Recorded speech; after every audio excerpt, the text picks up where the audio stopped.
guys, it's Rachel. So today is Wednesday, which means, as always, Top 5 Wednesday. This week's topic is 5 books that were spoiled for you.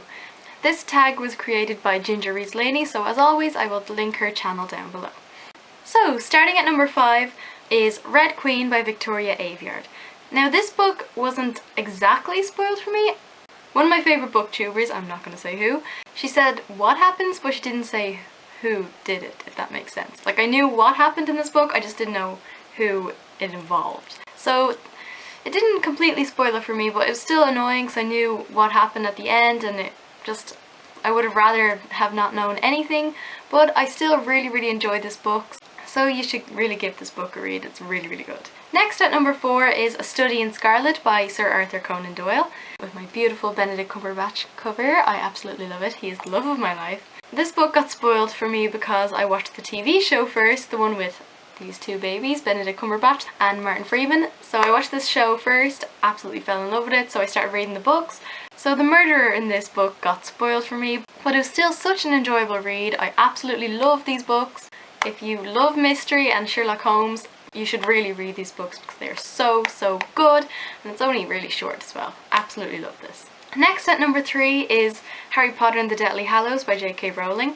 This book got spoiled for me because I watched the movie first. So yeah, I knew everything that happened, I knew all about the character deaths, so yeah. However, that still did not stop me loving this book. I absolutely love these books to pieces. Oh, they're just unbelievable. Also, even though I knew they were coming, I still cried my eyes out reading this book. J.K. Rowling just crushes my soul. I absolutely love her, but oh, she's so cruel. Despite being spoiled for this book, it was still one of the best books I've ever read.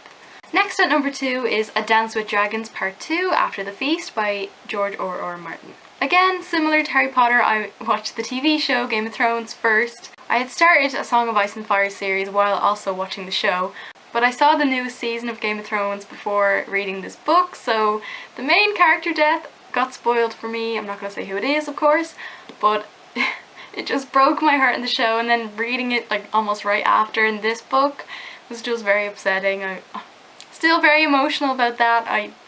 George Martin is so cruel. I still can't believe it happened. Why? And finally at number 1, the book that got spoiled for me, which annoyed me the most, was Allegiant by Veronica Roth. My friend Claire in school spoiled this for me when I think I had just finished reading Insurgent, or I was in the middle of Insurgent, so I was excited to read this book, find out what happens, and she told me the big plot twist at the end, so yeah. So I still haven't read this because I'm kind of like, what's the point at this stage? I will read it eventually, but I've heard really terrible things about this book and I know the plot twist, so I'm kind of put off, I guess. Why did she ruin it for me? Why? Even though I probably would have hated this book anyway, I still did not want to know the big twist, so why? Sad times for me. So guys, that is my top 5 books that were spoiled for me. I hope you enjoyed this video. I shall have another one up soon, hopefully. So I shall see you then. Slán live!